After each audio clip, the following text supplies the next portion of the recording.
Welcome to my webinar. I am Jules White, and this webinar is called Discovering Your Bouncebackability. It's come about really because of the situation that we are currently in, and I was thinking really to myself what I could do in terms of presenting something that would be of value to people. And so I came up with this presentation, which I absolutely hope you enjoy, and also I hope that it inspires you and you get some really good takeaways from it. So let's carry on and see what we've got. So discover your bounce back ability. And the reason why this came about, actually, the word, is because bounce back ability was once used to describe me. It was lovely. I loved the sound of the word, and I just thought it sounded really positive and hopeful. And I didn't necessarily believe I had it, but when I think about my journey and my story, I thought what would be really good is if I shared some of my story and also then likened it to where we are today, and hope that what it does is inspire you to take away some of the things that I did to bounce back, and maybe where I truly discovered my bounce back ability along the way. So first of all, it's absolutely lovely to meet you. So whether you're watching the recording or whether you're with me live, it's absolutely brilliant to be with you today. My story starts back in 2005. And it is such a long time ago when you think, isn't it? 15 years, where has this time gone?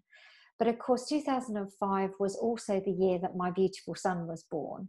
And that is why I ended up starting my own business when he was 3 months old, and also ended up in the Dragon's Den. Yes, it was absolutely a moment of madness. But at 3 months old, when Sam was just the apple of my eye, which he still is today, by the way, I just knew I wanted to just be with him and nothing else. But of course, there was the driven side of me, the entrepreneurial side of me that said, I probably need to be doing something else as well. So what better time than when your baby is 3 months old than to start a business, which is what I did. And a couple of months after that, I saw an advert come up on my computer screen for entrance to go into the Dragon's Den, which I'd watched the first series, and this was only the second series. And I just thought, oh, well, I've got a great business. It's a great idea. I'll apply. And within 2 weeks, I was stood, as you can see me in this picture, in front of the dragons, pitching my business, Truly Madly Baby. Now, I did get investment. I got an offer from Peter Jones. I didn't do the deal. If you want to know more about the story, my TEDx talk has the full details of exactly what happened. But nevertheless, being on Dragon's Den was a wonderful springboard to be able to get visibility. And it absolutely had an impact as to the rate that we grew. And we did. We grew absolutely substantially, so fast. It was a wonderful success.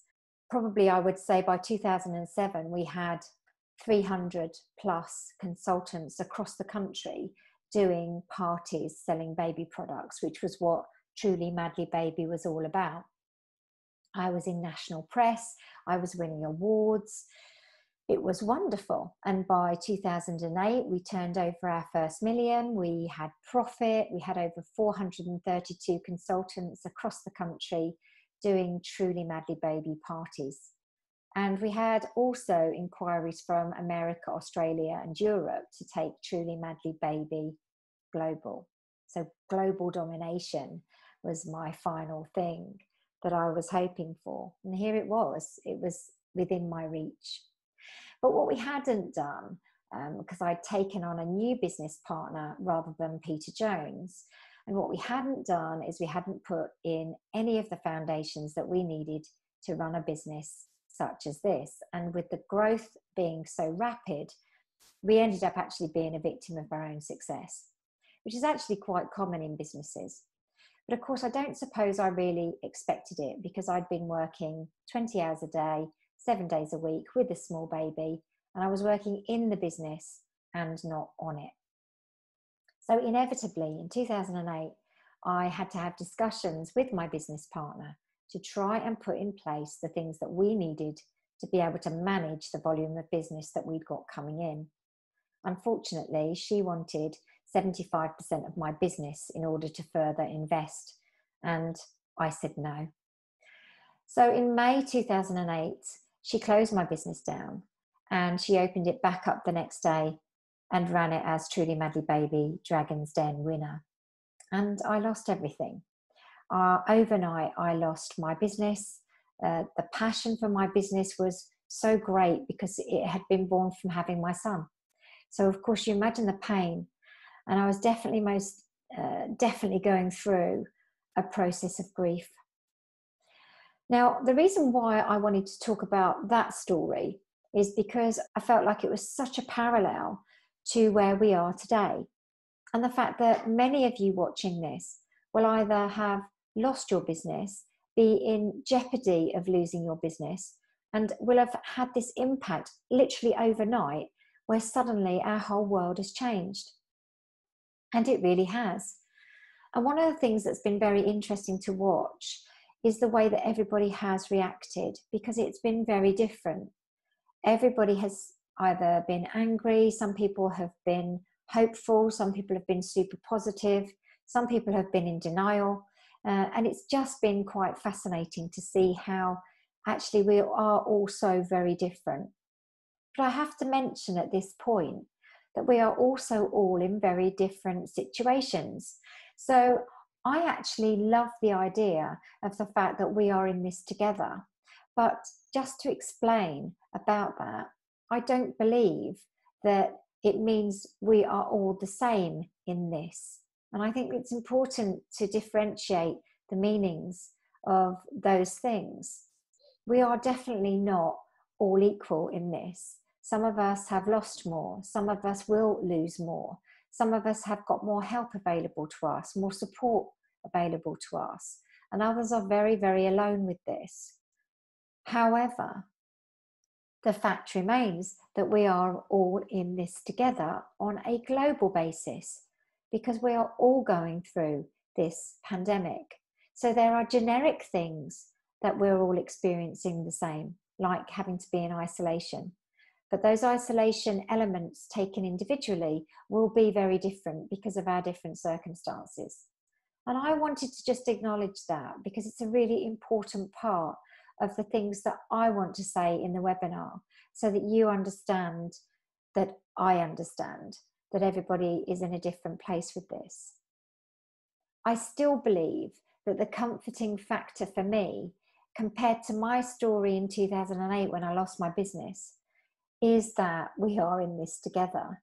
Because back in 2008, when I lost my business, the world didn't stop. Nobody actually stopped to see how I was. Nobody stopped to give me any financial support. And so it was my parents and my husband at the time who were my support and my people who knew what was happening to me and what was going on. But everybody else outside of that carried on as normal. Their worlds hadn't changed. Right now, everyone's world has changed. And I guess on a personal level, I find that to be a comfort. I lost about £25,000 from my business almost overnight this time with the pandemic. And I did worry. I definitely worried that at some point I may lose my last 3 years' work. The hard work to build my second business was potentially in jeopardy. And so I was worried, just like many of you out there are too. What I recognized is that what we're all going through is actually grief. It is the journey of grief. And the reason why this is really important for us to understand is because we're all going to feel different at different times emotionally. And our journeys will not be the same in how we feel.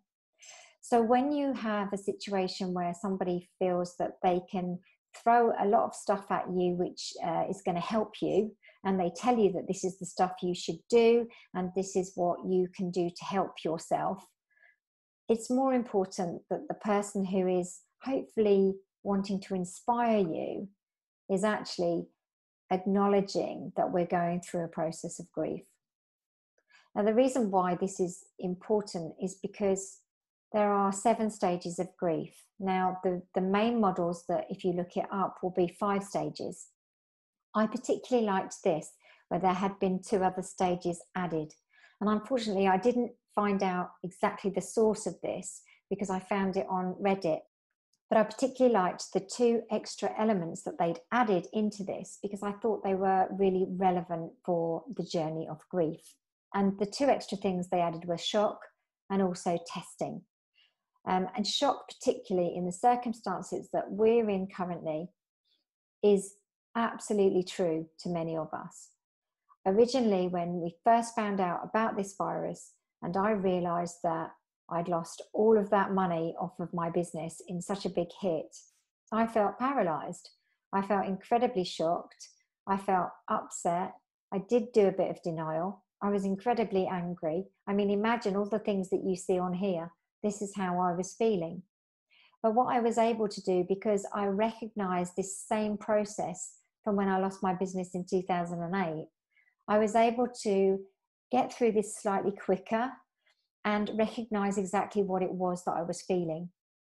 And so today, what I want to do in the webinar is I almost want to give you a formula. I want to share the things that I think made the biggest difference to me in my journey from losing my business in 2008 to a few weeks ago when yet again I was losing parts of my business, and hopefully I'm very hopeful that I will be able to go through this and still keep my business, and I'll do everything I can to do that. But I recognized these emotions immediately, and it was really nice to be able to have an element of control over what I was about to experience. Anybody who loses anything, whether it's a business, whether it's a relative, whether it's a job, it's very, very difficult for us to understand, and it's very difficult for us to get over it. There's a lot of emotions attached to it, which is why this is truly helpful for you to start seeing why you may be feeling the way you feel. And another thing to add to this, I think, is the fact that when you look at the emotions here, you know, the day that you come to the point where actually you feel like doing the testing and seeking realistic new solutions, you may also wake up the following day feeling angry again. You will go back and forth through this process, and no one can tell you personally, prescriptively, how that will be, because it's down to you. And when my mum died compared to when my dad died, I absolutely grieved in 2 different ways, very different. So I recognised that the stages of grief, you can never really tell how they're going to manifest themselves. But at least if you're aware of the fact that this is grief, I think it is very helpful for us to understand why there are so many emotions flying around out there. The fact remains for me that we are in this together. The big picture is that we are in this together. And so what I hope is that the next few minutes of my webinar are just useful for you, for things to take away, for things to think about, and ways that you can potentially work through this in the best way possible for you. I absolutely love my discovery of Charlie Mackesy, and he wrote an amazing book which is called The Boy, the Mole, the Fox and the Horse, and I have just ordered it, so I'm really excited about getting my copy through so I can read it. But the illustrations just alone are just beautiful, and also they are very poignant for now. So you're going to see a few of those dotted through this webinar because I think they are massively important to us. What has been the most beautiful experience of your life? Finding I wasn't alone, said the horse. And this just sums up exactly how I felt when we started this pandemic, for the reasons that I've just told you. I love this picture. So this is my dad, John, my beautiful dad, and this is me when I was a little girl. And my dad was a massive influence on me. He was a huge inspiration to me. He ran the local sweet shop on the shopping precinct, and everyone knew my dad. And I guess really the sweet shop growing up there was where I first truly fell in love with sales. And he always told me there is no such word as can't. Now, whilst, I could have easily rolled my eyes every time he said that to me when I was a teenager, the fact of the matter is there's no truer words, because it's just a fact. There is no such word as can't. There's always a way to do something. I always say things like, if the front door's closed, sometimes there's a side door, and if there isn't, there's surely a back door. And I think it is about having the attitude that there's a way to do stuff, even when you're faced with huge adversity, like I was in 2008. It wasn't long after I lost my business, I was able to just stop for a while and take stock. And I'm going to talk about that in the next part of this presentation. But when my dad was dying, we were fortunate enough for him to go into our local hospice. And he was supposed to go in for 7 days, basically, because the doctor said to me, we don't think he'll live longer than 7 days now. And I went in with him, and I sat by his bed every single day, and we chatted. And of course, the 7 days turned into 4 weeks, because that was typically my dad. He was a very stubborn man, and he never really did what he was told. So for the 4 weeks, I had a really wonderful time with Dad. Traumatic time as well, of course, because he was dying. But we had some great conversations.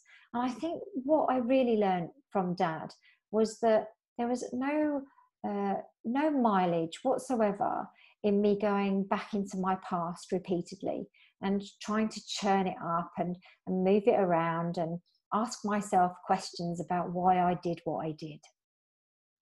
Because actually regrets weren't going to change anything that had happened in my life.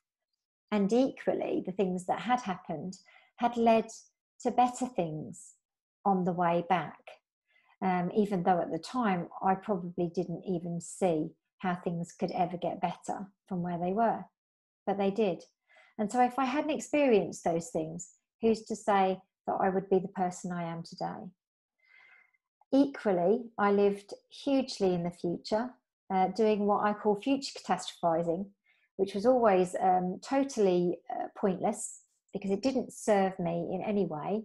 I was always worried about what was going to happen next, worried about who was going to take away something else from me, what else I was going to lose, what would I do if? And it was wasting time over and over again. And Dad really taught me that what is most important is now. And what I do and I really know to be true is in the now. And this is in the now. And of course, having this webinar, being able to share with you my story as it is really something. And this is why the now is so important. So the big lesson I learned in order to always be able to come and actually bounce back from things was about looking at where I was in the now, right this moment. And that's what we can do in this pandemic. And I hope you'll be doing with me during this webinar. And here he is again. He says, "We have a long way to go," sighed the boy. "Yes, but look how far we have come," said the horse. "Only ever look back to see how far you have come." So let's look at my acronym that I have made for this webinar, especially for you, so that you can discover your bounce back ability. Now, bounce back ability would have been a really big acronym. I think we would have been here till later this evening. So for that reason, I thought, what's shorter? What can I use? And bounce came to mind. And of course, when I looked at the letters, I knew that there were really key words that came from these letters that had been fundamental in me being able to bounce back and me being able to gather strength to be able to move on to the next phase of my journey. So let's see what they all stand for. So the first letter is B, which is for breathe. Now, this is just one of the most important things that we can do when we're faced with anything that's traumatic or even a shock. And that is just to stop and breathe. And I learned the other day a really, really great exercise called the 5-2-7 exercise. And it is used in times when we're feeling anxious. And the idea is that you breathe in for the count of 5, you hold it for the count of 2, and you exhale for the count of 7. And you truly feel your body just coming back down to earth and starting to relax. It's a fabulous tool to have in your toolkit for when you're feeling like the world is ending, quite literally. So breathe. It's a good thing to do. And it is not a sprint, it's a marathon. And yeah, I know this probably sounds a bit cheesy, but it's so important. When I was a little girl, I was a runner. Actually, I was a sprinter. I ran so fast and no one could catch me. I always won the races at school in the sports day. I was a hurdler, and it was all about sprinting for me because I gave it 150%. And then after 80 to 100 meters, I'd got nothing left. That was it, because I'd given it my all in that flat out sprint. And that's good for some things, but it certainly isn't good for this situation. And so I don't want to be the one that's running 100 miles an hour to only run out of steam and find that I've got nothing left for the rest of this journey. Because actually we don't know how long this journey is going to be. And that's not a negative thing. That is just a fact. And so if we think of this as a marathon, it means that we just slow it down. It means that we start thinking about actually strategically planning how we can actually make it to the end, because that's exactly what marathon runners do. So we're in a marathon together. We are not sprinting. So O is for opportunities. And the thing about opportunities is these are the things that you can control. And that's the secret of bouncebackability. It's not staying in the place where you can't actually change anything. It's not staying in the past. Bouncebackability is saying, what opportunities do I now have? And how can I change the things that I can? And many of the things that will affect how you go forward are your strengths and your values. Now, these are brilliant things to start really thinking about in terms of what you've got, again, in your toolkit, because you absolutely have strengths and you absolutely have values, and they're very important to you. And they're the core things that will mean that you can carry on. And to work those out, there are many, many different exercises out there. In my book, Live It, Love It, Sell It, there's actually a strengths and a values exercise. So if you've got the book, fantastic. Go back and revisit those exercises, because they are really, really good to do, to be able to look back at and reflect on and say to yourself, here's what I'm really good at. Here's where I'm strong. Here are the positives.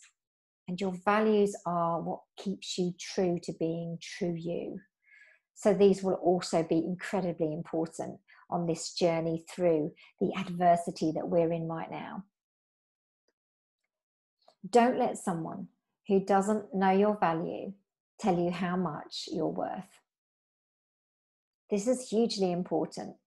And when I was 40 years old, I found myself single.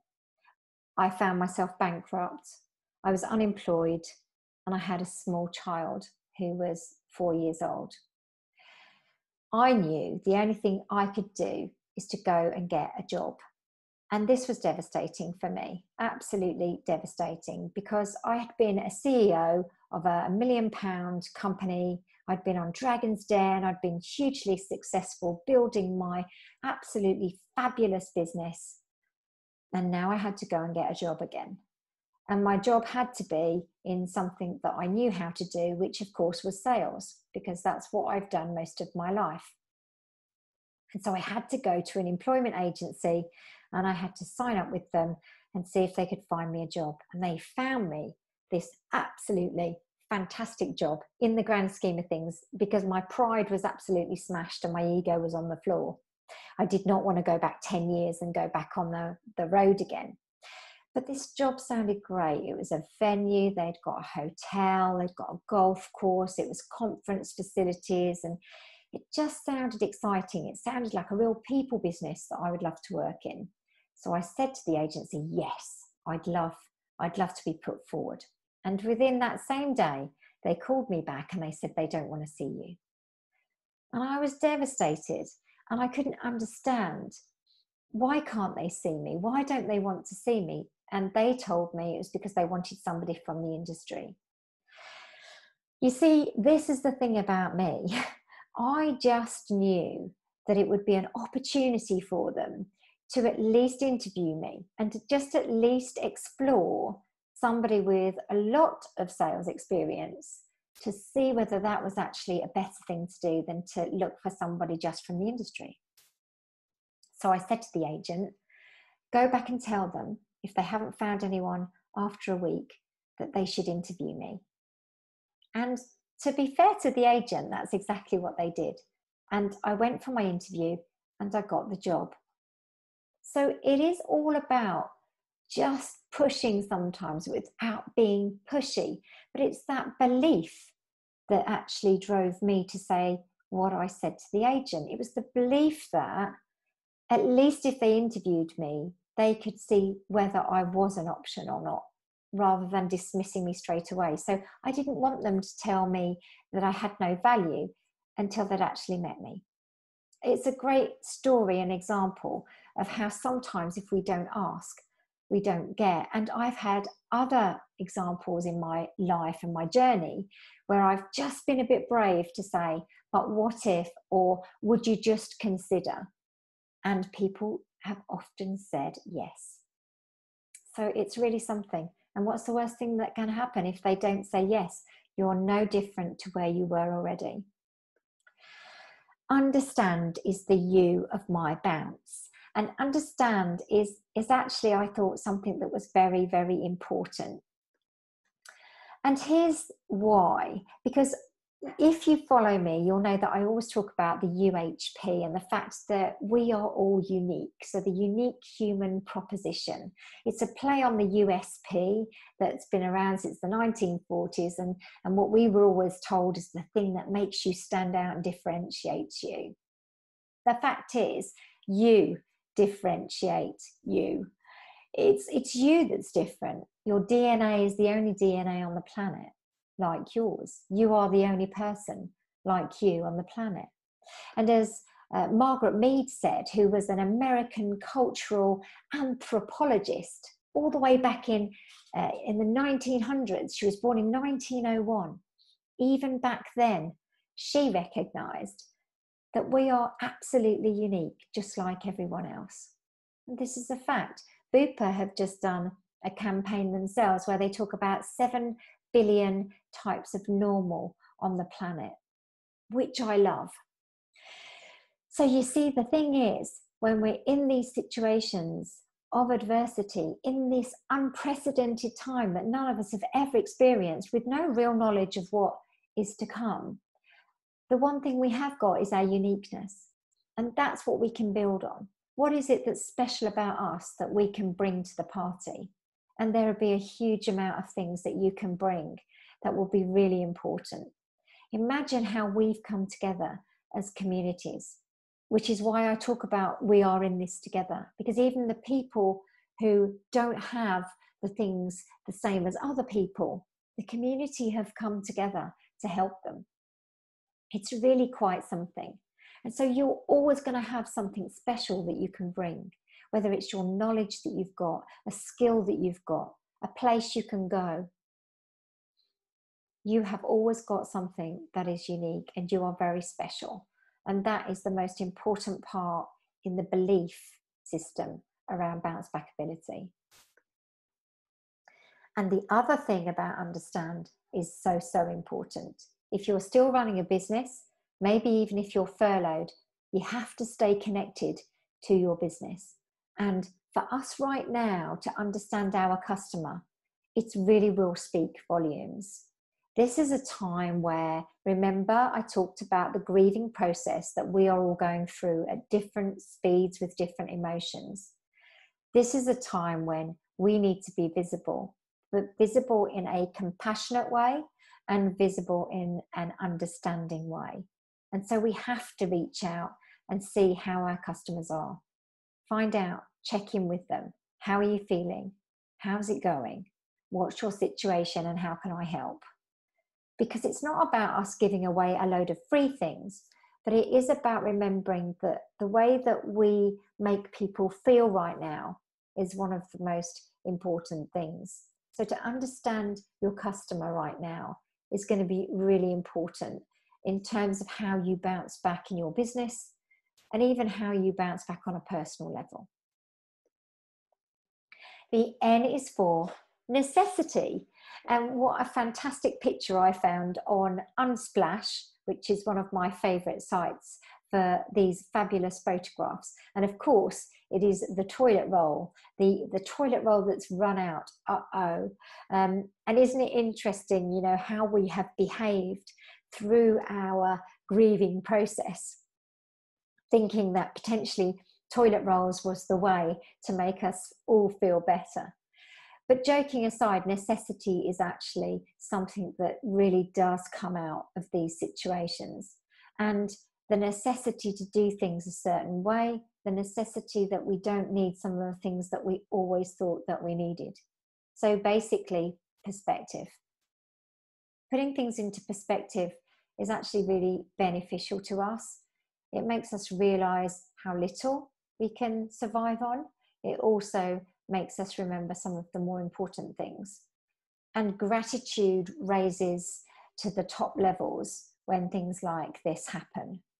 Most of us start to realize how lucky we are. Most of us, even if we've been unfortunate and we're still struggling and it's still incredibly hard, we can usually find something that we're still grateful for.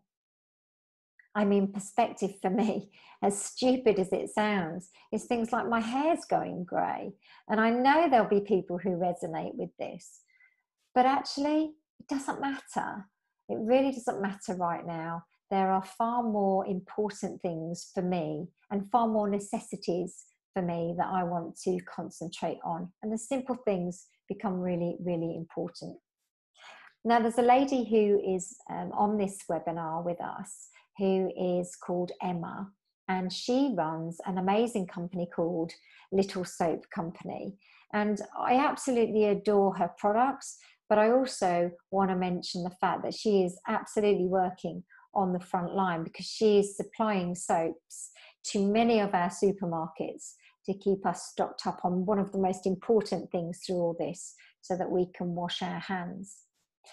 She wrote a really wonderful blog which talked a lot about the supply chain and the fact that we had been panic buying, again, part of that grieving process, and actually the impact it had had, and the reasons why potentially some of the shelves were taking longer to stock. This is one of the pictures she used in that article, and I loved it because it's perfect for me to be able to demonstrate necessity as our N in Bounce. Because look at what they had as 1 week's ration for a person in World War II. You know, there's a lot about this picture that makes you really start taking stock of how much this would have actually been in a week for somebody to eat and drink. I like the way they've still got sweets in there, mind you. That's a really good thing. But I just think sometimes it's about really understanding perspective. If you ask anybody who went through our world wars, and particularly at the moment we're looking at Captain Tom Moore, who is walking 100 lengths of his garden for the NHS, and as at, I think, an hour or so ago had raised £13 million on his Just Giving page, which is just, I'm speechless really about how wonderful this is and how inspirational he is. And when you ask him about what he thinks of all of this, his complete sentence was just this: well, we've just got to get on with it and we will win. If that's not inspiration for all of us, I just don't know what is. So, necessities. What is really, really important right now? And just make a list of the things that you know you really need in order to survive and bounce back and feel stronger coming through this situation. The C is for choice. So here's my story on choice. I had a boyfriend. Now that boyfriend I went on to marry, and I also went on to divorce him. He is Sam's dad. But when we were younger, we had a lot of tiffs. He was quite a lot younger than me. I was in my late 20s, and he fell out with me, and he finished the whole thing. And I was absolutely in pieces. I didn't know what to do with myself. I kind of thought it was the end of the world, if I'm really honest. And I spent the day with my best friend's auntie, and she was a counsellor. And we sat and talked, and I said to her, he made me feel terrible. He made me feel like I was ugly. He made me feel like I'm never going to meet anybody again. The standard stuff that I'm sure you will resonate with. Now, the fact is, he didn't make me feel anything. And the thing that changed my life that day was her saying to me, you cannot feel anything unless you choose to feel it. And for me, this was life-changing. I mean, genuinely it was. And it's hard work doing this stuff. But the fact of the matter is, we choose how we feel about everything. Sometimes we don't choose what happens to us, but we definitely choose what we then do once that's happened. And you see that again and again when you hear people's stories of bravery and courage and how they got back up and carried on. So we always have a choice. And actually, this is one of the really big pieces of bounce back ability, making the choices that you can bounce back. So Charlie Mackesy says, what else? Asked the boy. You will have plenty of critics, said the horse. Don't be one of them. You choose how you feel about yourself. You choose how hard you are on yourself, and you choose how much you love yourself. So the fact of the matter is, you will have critics. You will always have them. Every one of us will. But don't be your own critic, because you don't need to do that. What you do need to do is look at your strengths and your values and your uniqueness. Take a breath, look at your opportunities, look at the necessities that you need, and make your choices. This is mindset. Your mindset is your collection of thoughts and beliefs that shape your thought habits. And your thought habits affect how you think, what you feel, and what you do. It's all up to us. We do everything to ourselves. And mindset is massive. It's not easy. None of this is easy. But if this acronym of BOUNCE just gives you a framework that you can visit and come back to and feel better about, then that is half the battle towards whether you can bounce back. And you can, because we all have bounce back ability. How we do things now will change, but we don't have to change who we are. And I think this is very, very important. A lot of people have talked about pivoting, changing direction, doing new things. There's nothing wrong with doing new things, but we don't have to leave behind what we already do. We don't have to ditch everything that we've developed and learned in the last few years. We just need to change how we do it, because we can't physically do some of the things that we used to do before. So a lot of people have pulled their businesses online. I've been fortunate because I was already working online, so it was much easier for me to transition. But imagine the hairdressers and the builders and the nail technicians who have to work physically face-to-face with their customers. That's been really hard for them. But I have seen these fabulous rays of light through this, where they have come online and they have started to do podcasts and webinars and live Facebook broadcasts, giving tips, running classes online. It's really, really quite amazing how we can adapt and how we can do things differently when we need to. So think about being creative. Think about being brave. I'd never done a webinar. I am a webinar virgin, but I decided that I would try and do this and see what happened. I've stood on a stage in front of 1,500 people live in a theatre, but this is more scary than that. But unless you step out sometimes outside that comfort zone, you can't really then build the strength to move forward in that positive way and feel like you've actually achieved more than you ever did before. So the last one's energy. And of course, energy is massively important too. And our energy is everything that we are, everything that we eat, the exercise that we do, the way we think, everything comes through as energy.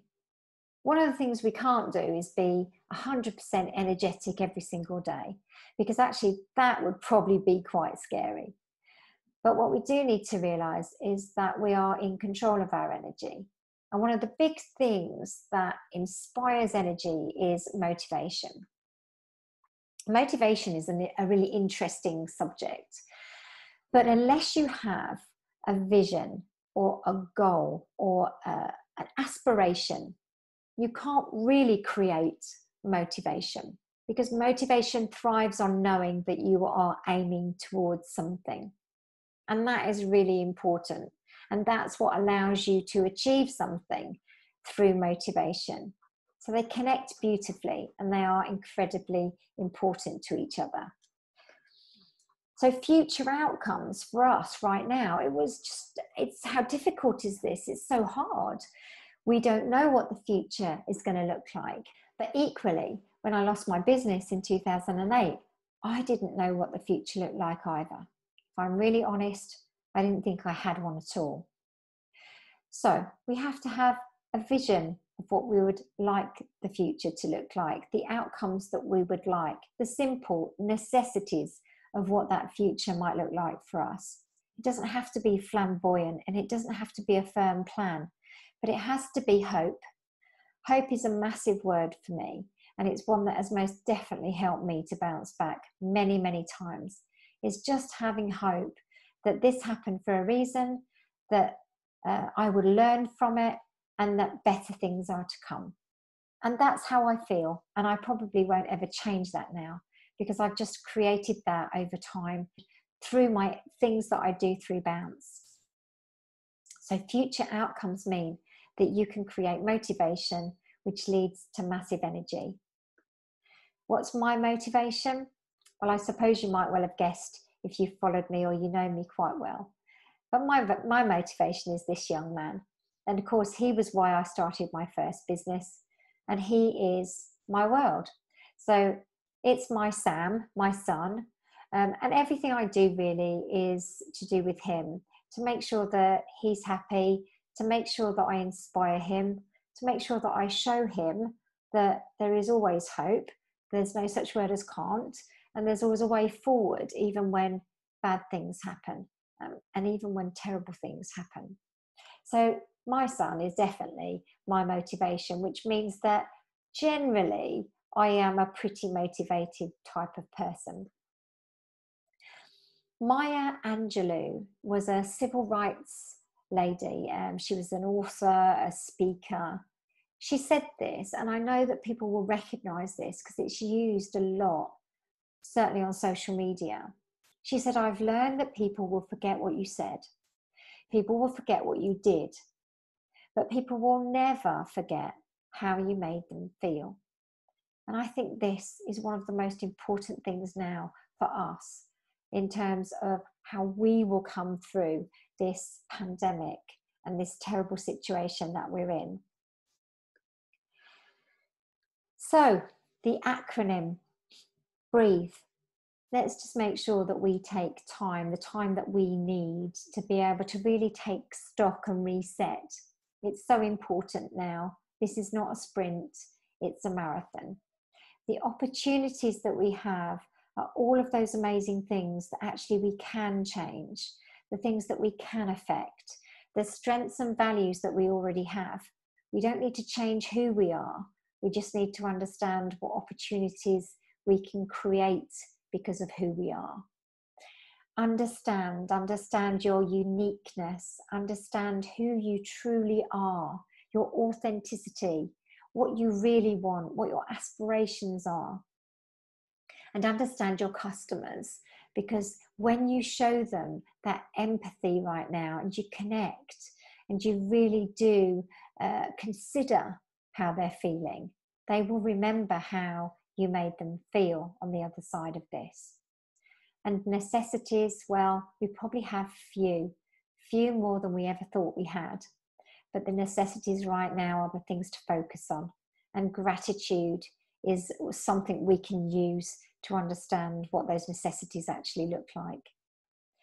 Choice, one of the most important parts of this. We always have a choice. Maybe not what happens to us, but how we feel about it and what we do with it. That is most definitely a choice. And energy. As long as we can continue to create a level of energy that's positive around us, that's motivational, then we can actually have hope for the future. All of these elements were things I experienced in my journey, from losing my first business to everything that's happening right now in this pandemic. And this grieving process filters into all of this. The days when you wake up and you haven't quite got there yet, and you're back in denial, or you're feeling angry, you can use all of these words to help you get back up and bounce back. Here's what I'd like you to take away from this webinar. Acceptance allows us to move forward. So at the very end of this grieving process that we're going through, if we can get to acceptance and truly achieve acceptance, then we will be able to move forward. But it's one of the most important things. It can't be rushed. We have to go through the process the way we have to go through the process. But once acceptance is there, then we know we can absolutely see a road forward. Nothing ever stays the same. I mean, this is something that is true for always, for all times. Nothing ever stays the same. And actually, that's fabulous, because we wouldn't want everything to be the same forever. Take time to reflect and reset. Think about, what is it that you really want to do next? And I've seen many things on social media that say to us, we probably won't come out of this the way we came into it. And maybe that's a really good thing. But let's see what happens as we go forward. Choose to focus on the things that you can change, not the things that you can't change. That is definitely wasted energy. And show up as true you, because that is what makes you unique. And we want to see unique you. There is no other you on the planet. You always have a choice. This is so true. Again, I think one of the best things I ever learned in my life. I choose how I feel. I choose what I do next. And I choose my outcomes. And create your own motivation. You have to. No one else can create the motivation for you. You have to know, what is it that motivates you? What's your vision? What's your aspirations? And what are your goals? Once you know all of those, you can create amazing motivation to reach them. This guy, Seth Godin, most of you will know who he is. He's a really, really interesting and clever marketing guy, and I love some of the things that he talks about. But I think this is very, very important for all of us now. Just as Maya talked about, people remember how you made them feel. This is just as important. Every interaction in any form is branding. And so everything you now do during this is your personal brand. Everybody will be watching what you're saying, how you're feeling, how you've reacted, what actions you've taken. And that will be what they remember on the other side of this. So maintain that personal brand and stay true to it. And the days when you feel like you're still in grief and you're still feeling angry, or you're maybe in denial, then keep that with you. Hold that thought. Go back to the B and breathe. Because everything that you do and say and every action you take is your personal brand. I am built from every mistake I make. And I completely embrace that and I accept it. I know there are things that I could have done differently in my journey, my truly madly baby days, in how I was with my mum when she was alive. There's so many things you could think of, and you could probably write a whole list, couldn't you, of the things that you maybe wish you hadn't said and you wish you hadn't done. But the fact is that if I hadn't have done those things, I wouldn't be who I am today. And I certainly wouldn't have learned the things that I have learned along the way. So I am built by every mistake that I make, but I'm really glad about that. And the last word I will leave with Charlie, because I think this finishes up this webinar so beautifully. I hope that it's been useful. I hope that you all use Bounce to bounce back and discover your bounce back ability. It's really good, simple things that we can all do, and we can do them in the way that suits us. So Charlie says in his book, what's the best thing you've learnt about storms? That they end, said the horse. If you've got any questions about this webinar, then please do contact me.